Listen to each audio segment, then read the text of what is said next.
For a house to really work as a sequence of places, you need really good connecting views from place to place so that they all work as one.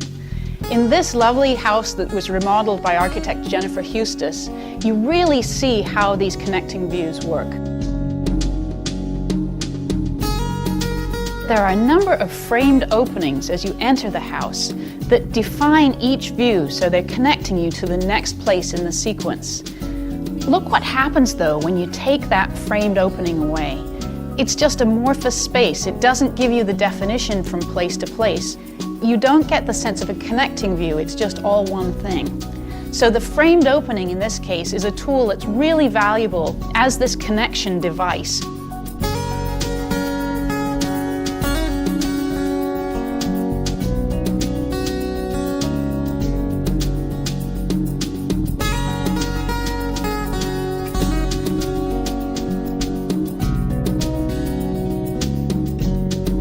My favorite is this long view through the space where you're seeing first into the living room and then out beyond through the French doors, all of which are aligned so that you get this real strong connecting view all the way through the house.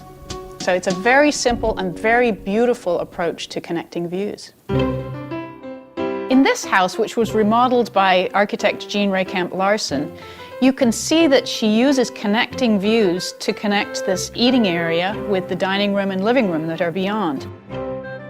This is an older house, and that used to be a solid wall. By adding these interior windows that can be opened or closed to allow sound in or out, you get this wonderful connecting view. So instead of small, boxy rooms, you now get this wonderful flow of space from place to place.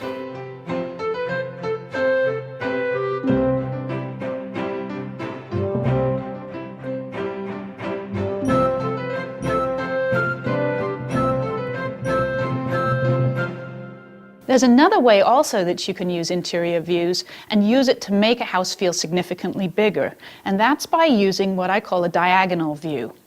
If you think about basic geometry for a second, remember your lessons about right-angled triangles.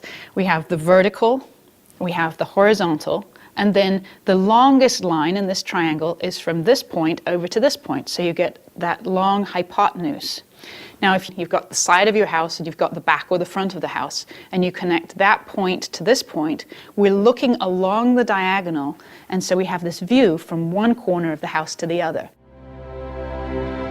In this house by Eric Oder, we're seeing all the way along that hypotenuse.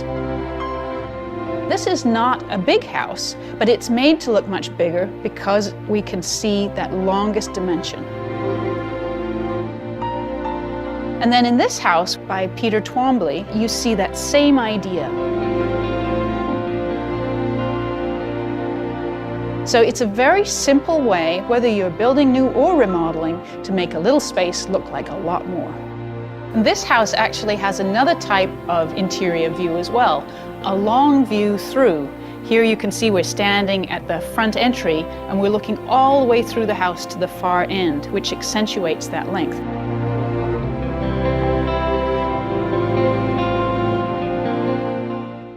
This beautiful house that's designed by architect James Estes really illustrates interior views and the long view through and the diagonal view beautifully.